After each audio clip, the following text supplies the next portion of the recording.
নমস্কার, স্বাগত আপনাকে এই চ্যানেলে। আজকের গল্প শোনার আগে অনুরোধ, চ্যানেলটি সাবস্ক্রাইব করুন এবং বেল আইকনটি প্রেস করুন যাতে আমাদের পরবর্তী গল্পগুলো আপনি সবার আগে শুনতে পান। আজকের গল্পের নাম পোড়ো বাড়ির কান্না। গ্রামের নাম শান্তিপুর। নামের সাথে মিল রেখে গ্রামটা সত্যিই খুব শান্ত, ছিমছাম।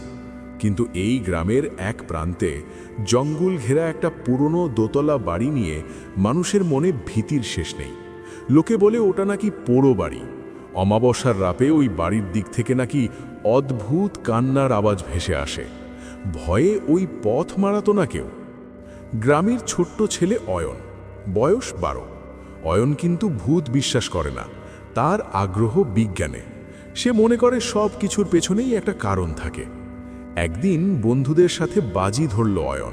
সে জানালো আজ রাতে সে ওই পুরো বাজির সামনে গিয়ে দেখবে আসলে ওখানে কে থাকে। রাত তখন প্রায় 11টা। গ্রামের পথঘাট নিঝুম, ঝিঝি পোকার দাগ ছাড়া আর কোনো শব্দ নেই। অয়ন টর্চ হাতে নিয়ে এগিয়ে চলল সেই পুরনো বাড়িটার দিকে। বাড়ির গেটের কাছে পৌঁছতেই তার গা ছমছম করে উঠল। পুরনো নোনাধারা দেওয়াল, জানলার সার্সিগুলো ভাঙা, বাতাসের শব্দে মনে হচ্ছে কেউ যেন ফিসফিস করে কথা বলছে। হঠাৎ অয়ন থমকে দাঁড়ালো। সত্যি তো, একটা কান্নার আওয়াজ। খুব করুণ সুরে কেউ কাঁদছে। আওয়াজটা আসছে বাড়ির পেছনের বাগান থেকে। অয়নের বুকটা ধপধপ করতে লাগলো। তবুও সাহস সঞ্চয় করে সে পা টিপে টিপে বাগানের দিকে এগিয়ে গেল।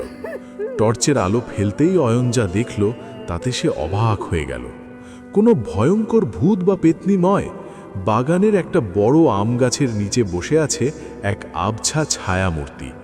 অবয়বটা একজন বয়স্ক মানুষের মতো, পরনে ধুতি আর পাঞ্জাবি, ঠিক যেন পুরনো আমলের কোনো স্কুল মাস্টার মশাই। অয়ন সাহসে ভর করে জিজ্ঞেস করল, কে কে আপনি? এখানে কাঁদছেন কেন? ছায়ামূর্তিটি ধীরে ধীরে মুখ তুলে তাকালো। তার চোখ দুটো যেন গভীর বিষাদে ভরা। সে অস্পষ্ট স্বরে বলল, আমি এই বাড়ির মালিক ছিলাম খোকা, বহু বছর আগে। আমি খুব ভালোবাসতাম গাছপালা। এই বাগানটা আমার নিজের হাতে তৈরি করা।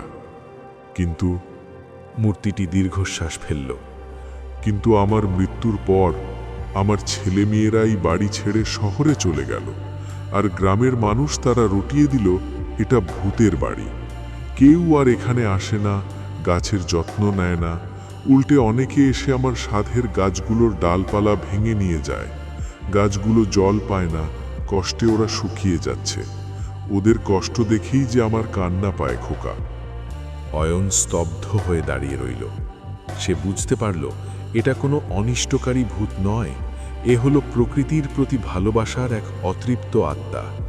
অয়ন বলল, দাদু, আপনি কাঁদবেন না। আমি কথা দিচ্ছি, কাল থেকে আমি আর আমার বন্ধুরা মিলে এই বাগানের যত্ন নেব। কেউ আপনার গাছ ভাঙবে না।